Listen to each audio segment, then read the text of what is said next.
بریم اینجا و من یه سکشنی در واقع بسازم. اینجا مثلا مقدار لوگین رو بذارم، برسم لوگین فرم و ان لوگین فرم سکشن کانتینر فلوید و یه سکشن اینجا من قرار میدم به نام کلاس لوگین. یه کلاس لوگین میخوام درست بکنم. خب دیگه من قرار شد که ریسپانسیو نکنم دیگه، شما ریسپانسیو کردنش با خودتون. خب بیام اینجا نیاز به یه دونه CSS هم دارم برای این. بیام اینجا تو ادمینیم دیگه، یه بوت استرپ در واقع تو CSSش میام اینجا یکی کراس میکنم، یه استارشیپ براش میسازم، می‌نویسم مثلا ادمین. خب اینجا برمیگردم. خب اینا رو باید بس کنید و حواستون باشه. خب میاین اینجا برمیگردید طرح و تمیز و برمیگردید لوگین در واقع ادمین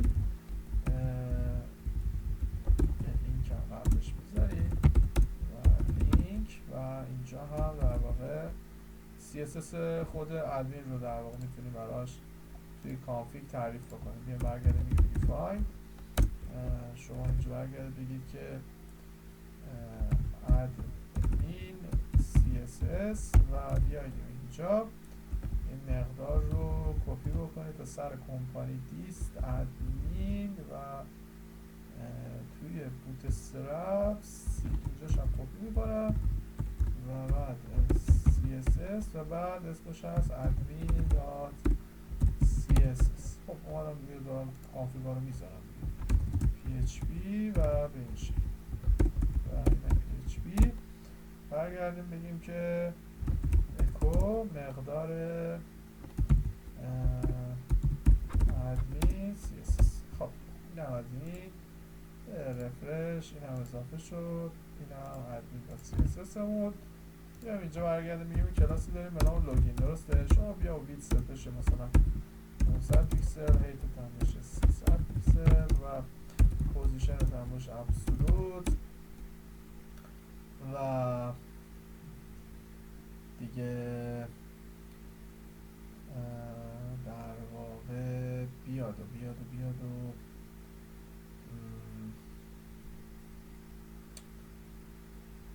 بادیش هم بذارید. من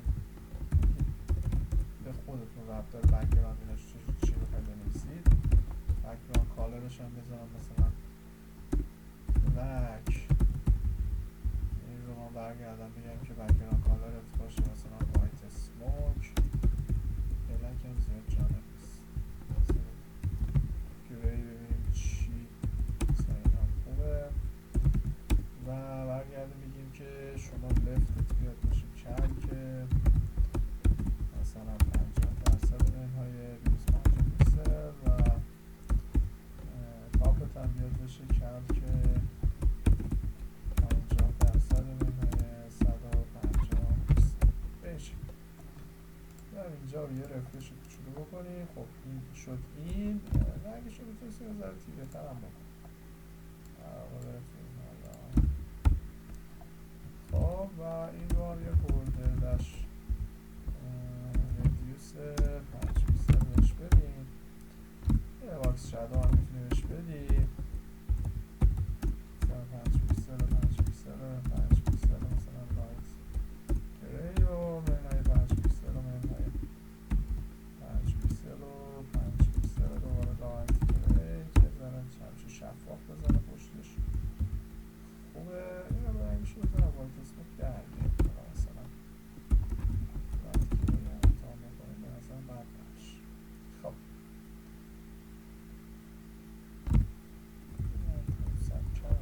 سرش کنیم. خب یا بکنیم 300. بیاییم اینجا. خب بیاییم تو لوگین و بریم فرمش رو برسیم. بیاییم بگیم فرم متد داره از نوع پست دیگه، اینک تایپ نداریم، اکشنش مشخص میکنیم و بیاییم اینجا دیگه اینا رو باید بلد باشید. من سعی میکنم این پروژه که انجام میدیم ساده باشه. پروژه بعدی رو این مقدار بیاییم که میخوام احتمالا میرم سمت فروشگاه یه ذره قوی ترش میکنم. حالا اتنتیکیشن هاشو همه چیشون رو قوی تر. یه لیبل ایمیلی هم بذاریم به طور مثال بنویسیم یوزر نیم یا حالا هرچی حالا هرچی گذاشتیم یوزر نیم و اینپوتتون هم باشه تکست، نیمش باشه یوزر نیم و یه پلیس هولدری هم داشته باشه مثلا یوزر یور مثلا یوزر نیم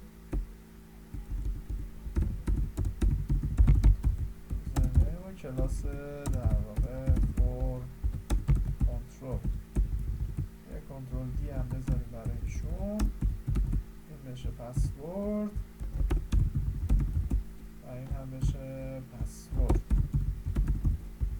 و این هم بشه در واقع پسورد، تایپش هم بشه از پسورد، این هم بشه پسورد و حتما هم حواستون باشید که در واقع دارین از استفاده کنه آیدیش مثلا پسورد بذارید، این هم آیدیش رو حتما بذارید، این رو بلد باشید یعنی من توضیح میزنیم و به این شکل حالا میتونید بذارین خوشگل ترش بکنید. چجوری در واقع برگردیم بگیم که بگیم فرم شما بیا اولا تکست الاین سنتر بشه، خیلی همچون سنتر نبود اینا سنتر بشن، بعد پدینگ ریزی هم بدیم در حد 30 پیکسل و یه باکس سایزینگ در واقع بورد باکس خیلی چسبیدن بهتر شد، خوبه.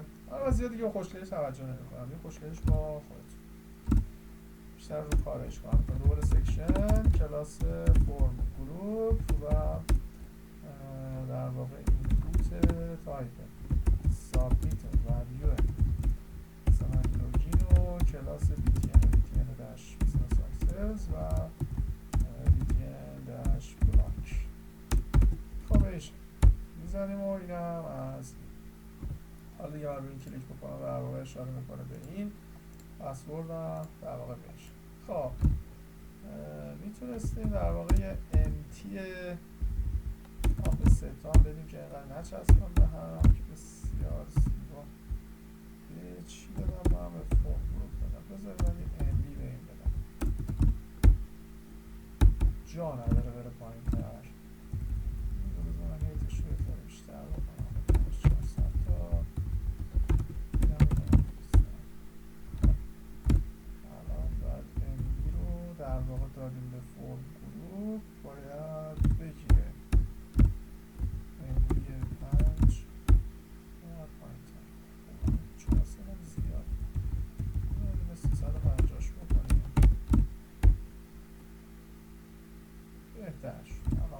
فقط این دیگه 350 میشه 175 که دقیقا مثلا هست. خب اینم فرم لوگینمون قیافش. بریم کارهای مربوط به دیتابیس و نحوه درست کردن دیتابیسمون رو درست او میشه توکن درست کرد، ایمیل درست کرد، همه کارا میشه کرد. خب ولی فعلا برای این دوره در حد همین یوزرنیم پسورد رو براش تعیین میکنیم. یه ذره جلوتر حالا بحث اتنتیکیشنش رو هم یه ذره قوی تر میکنیم. حالا من یه مقدار چیز رو هم میذارم، مثلا اکسس رو هم میذارم، 4 تا مقدار رو میذارم، بریم حالا دیتابیسش رو درست